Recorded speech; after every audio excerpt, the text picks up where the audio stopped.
എൻ്റെ പേര് സിസി ദിബിൻ. ഞാൻ 29/11/2019 ഫസ്റ്റ് ഉടമ്പടി എടുത്തത്. ഇത് എനിക്ക് രണ്ടാമത്തെ സാക്ഷ്യം. ഞാൻ തൃശ്ശൂർ ഡിസ്ട്രിക്റ്റിലെ മൂന്നുമുറി ഇടവകയിലാണ് ഞാൻ താമസിക്കുന്നത്.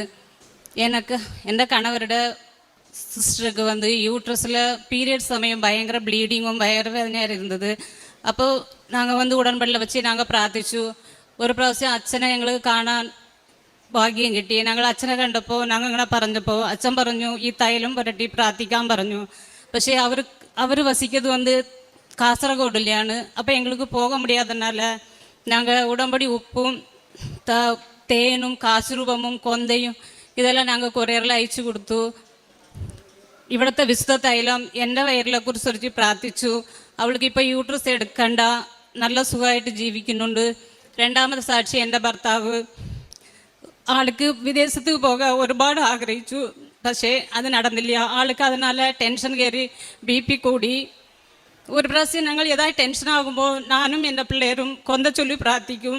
ആ പ്രാർത്ഥിക്കൂടിയ സമയം ചേട്ടൻ പറഞ്ഞു എനിക്ക് ഭയങ്കര തലവേദനയാണ്, ഞാൻ ഹോസ്പിറ്റലിൽ പോകാൻ പറഞ്ഞു. ഹോസ്പിറ്റലിൽ പോകുമ്പോൾ BP ഹൈ ആയിരുന്നു. അപ്പോൾ അവിടെ ഇഞ്ചക്ഷൻ ടാബ്ലറ്റ് എടുത്തുകൊണ്ടും അരമണിക്കൂറായിട്ടും ആൾക്ക് കുറവായിട്ട് ഉണ്ടായിരുന്നില്ല. അപ്പോൾ ഞാൻ പിറ്റേ ദിവസം കഴിഞ്ഞ സെപ്റ്റംബർ 30 പിറ്റേ ദിവസം കൊന്ത തുടങ്ങകൂടിയ ദിവസം. അപ്പോൾ ഞാൻ മാതാവോട് പറഞ്ഞു, അമ്മേ ഞാൻ ഹോസ്പിറ്റലിൽ പോവുക, ഈ കൊന്തയും ഈ തൈലവും മാത്രം ഞാൻ കൊണ്ടുപോവുക, എന്നെ കൂടെ ആരും ഇല്ല, അമ്മ ഈശോ എൻ്റെ കൂടെ വരണം. അങ്ങനെ ചൊല്ലി ഞാൻ ഹോസ്പിറ്റലിൽ പോയപ്പോൾ അവർ തിരിച്ചു വിട്ടു. അടുത്ത ഹോസ്പിറ്റലിൽ പോയി അവർ പറഞ്ഞു ഇത് പറ്റില്ല, ഇതേ മരുന്ന് തന്നെ ഞങ്ങളും കൊടുക്കും, നിങ്ങൾ വേറെ ICU ഉള്ള ഹോസ്പിറ്റൽ പോங்க അങ്ങനെ சொன்னாங்க.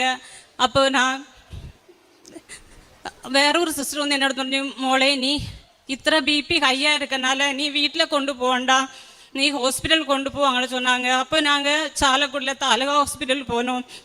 എല്ലാ മരുന്നും ചെയ്ത് കഴിഞ്ഞു. ആകെ ഒരേ ഒരു ടാബ്ലറ്റ് മാത്രമേ ഞങ്ങൾക്ക് കൊടുക്കൂ, മീതി നിങ്ങൾ പ്രാർത്ഥിച്ചോളാൻ പറഞ്ഞു. ആ ഒരു ടാബ്ലറ്റ് കൊടുത്ത് ഞാൻ ഈ കാശുരൂപം ചേട്ടന് കയ്യിൽ കൊടുത്ത് ഞാൻ പ്രാർത്ഥിച്ചു. എന്നെ കൂടെ ഒരു ബ്രദറും പ്രാർത്ഥിച്ചു. ഒരു 20 നിമിഷം ആകല്ല 200 BP 130 മാറ്റി അമ്മ മാതാവ് സാധിച്ചു തന്നു. ഞങ്ങൾക്ക് കയ്യിൽ ഒരു പൈസ പോലും ഉണ്ടായിരുന്നില്ല. ആകെ ഉള്ള ചെലവ് 400 രൂപ മാത്രം വണ്ടിച്ച വാടക കൊടുത്ത് ഞങ്ങൾ വീട്ടിൽ പിറ്റേ ദിവസം ജപമാലയ്ക്ക് പോയി. എല്ലാം ഞങ്ങൾ ഇത്രത്തോളം ഞങ്ങളെ അനുകരിച്ചു. പിന്നെ ആള് വിദേശത്ത് ജോലിക്ക് വേണ്ടി ഞങ്ങൾ 5 കൊല്ലമായിട്ട് ഞങ്ങൾ ആഗ്രഹിക്കുന്നുണ്ട്. പക്ഷേ കുറേ തടസ്സങ്ങളും 2 ഏജൻറ്റുക്ക് പൈസ കൊടുത്ത് ഞങ്ങളെ പറ്റിച്ചു. അവിടെ കുറേ ബുദ്ധിമുട്ടുകളായി. പിന്നെ അവസാനം ആള് മൊബൈൽ ടെക്നീഷ്യൻ ആയിരുന്നു. അപ്പോൾ എനിക്ക് വേറെ സ്ഥലങ്ങൾക്ക് പോകാൻ എനിക്ക് ഇഷ്ടമില്ലാമായിരുന്നു.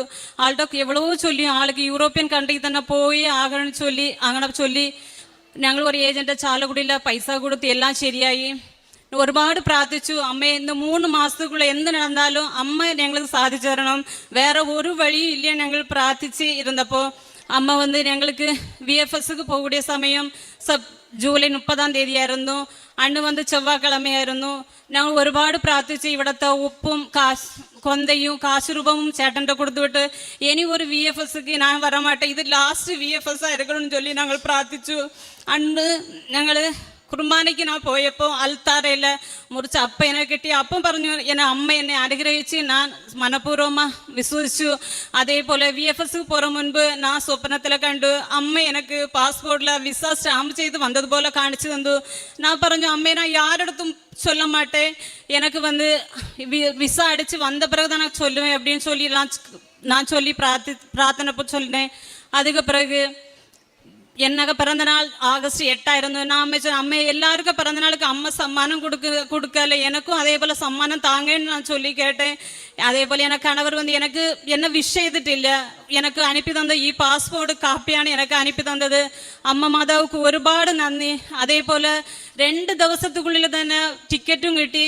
അവർ കൂടെ 8 പേര് പാസ്പോർട്ട് അടിച്ച് 8 പേർ ഒരുമിച്ച് യൂറോപ്യൻ പോളണ്ടിൽ ഇന്ന് നല്ല ജോലി ചെയ്തിട്ടിരിക്കാங்க. അമ്മ മാതാവുക്കും ഈശോവുക്കും ഒരുപാട് നന്ദി. അതേപോലെ ഞങ്ങൾ ആത്മീകമായിട്ട് ദിവസം തോറും പള്ളിയിൽ പോവും. എല്ലാ മാസവും 2 പ്രാവശ്യം കുമ്പസാരിക്കും. അതേപോലെ ചേട്ടൻ വന്ന് അങ്ങനെ പള്ളിക്ക് പോകൂടിയ ആളായിരുന്നില്ല. ഇപ്പം എല്ലാ ദിവസവും പള്ളിയിൽ പോവും. ഇപ്പം അവിടെ പോയപ്പോൾ ശേഷമോ ആൾക്ക് കുർബാന കൂടെ ലാംഗ്വേജ് தெரியாமல். അപ്പം ഞാൻ പ്രാർത്ഥിച്ചു, അമ്മേ ലാംഗ്വേജ് தெரியாட்டല്ലോ എനിക്ക് ஆளு ஞாயிற்றுக்கிழமையெங்கிலும் ஆளு குர்பானைக்கு போகணும்னு பிரார்த்திச்சு. കഴിഞ്ഞ ஞாயிற்றுக்கிழமை ഫോൺ பண்ணப்போ சொல்லிச்சு, நான் കുർബാനയ്ക്ക് പോனேன், நான் കുർബാന സ്വീകരിച്ചു അങ്ങനെ ചൊല്ലിച്ച്. അമ്മ മാതാവുക്കും ഈശോക്കും ഒരുപാട് നന്ദി. പിന്നെ ഞങ്ങൾ പത്രം എല്ലായിടവും കൊടുക്കും. ഞാൻ നാട്ടിലേക്ക് പോകുമ്പോൾ നാട്ടിലുള്ള പത്രം 2 കെട്ട് 3 കെട്ട് വാങ്ങി എല്ലാവർക്കും വിതരണം ചെയ്യും. സാമ്പത്തികമായി ഞങ്ങൾ കുறைபாடுകൾ இருந்தாலும் ഞങ്ങൾ ഞങ്ങളാൽ പറ്റുന്ന അളവ് എല്ലാവർക്കും കുർബാന സമയം എനിക്ക് തോന്നും മനസ്സുക്കുള്ള എന്നാരും ഇവരെ സഹായിക്കാൻ പറഞ്ഞ് അമ്മ മാതാവ് എനിക്ക് പറഞ്ഞു തരും. അതേപോലെ എന്നാൽ പറ്റുന്ന രീതിയിൽ എല്ലാവരെയും ഞാൻ സഹായിക്കും. സ്കൂൾ തുറന്നപ്പോൾ എന്നാൽ പറ്റുന്ന ഒരു കൊച്ചിക്ക് ഞാൻ നോട്ട് ബുക്കുകൾ വാങ്ങി കൊടുത്തു. അതേപോലെ അനാഥാലയങ്ങൾക്ക് അമ്മ മരിച്ച ദിവസങ്ങളിലും അപ്പച്ചൻ മരിച്ച ദിവസങ്ങളിലും ഞങ്ങൾ അവർക്ക് ഭക്ഷണം കൊടുത്ത് അവരോട് ഞങ്ങൾ സമയത്തെ ഞങ്ങൾ ഇതാക്കി. എല്ലാം നിന്ന് അമ്മ മാതാവുക്കും കൃപാസന മാതാവുക്കും ഒരുപാട് കോടി നന്ദി. അതേപോലെ ഞങ്ങളുടെ വിസ തടസ്സത്തിന് വേണ്ടി പ്രാർത്ഥിച്ച ഞങ്ങളുടെ ഇടവകയിലുള്ള അച്ഛനുക്കും കൊച്ചച്ഛനുക്കും സിസ്റ്റർമാർക്കും എല്ലാവർക്കും ഒരുപാട് നന്ദി. മേലും ഞങ്ങൾ ജീവിതകാലം മുഴുവനും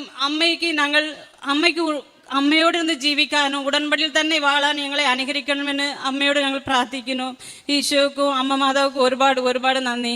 സ്നേഹം നിറഞ്ഞവരെ, സിസി ദിബിൻ എന്ന സഹോദരിയാണ് നമ്മളോട് ഉടമ്പടി ജീവിത സാക്ഷ്യം പങ്കുവച്ചത്. ജീവിതത്തിൽ ഉടമ്പടി പ്രാർത്ഥനയിലൂടെ രോഗങ്ങൾക്ക് സൗഖ്യവും അതുപോലെ തന്നെ വിദേശത്തേക്ക് പോകുവാനായിട്ടുള്ള ഭർത്താവിൻ്റെ തടസ്സങ്ങളുമൊക്കെ മാറി കിട്ടിയതിന് പരിശുദ്ധ അമ്മയ്ക്ക് ഇയാൾ താരയിൽ ഈ സഹോദരങ്ങളെ നന്ദി പറയുമ്പോൾ നമുക്ക് ഇരു കരങ്ങളും അടിച്ച് ദൈവനാമത്തെ മഹത്വപ്പെടുത്താം.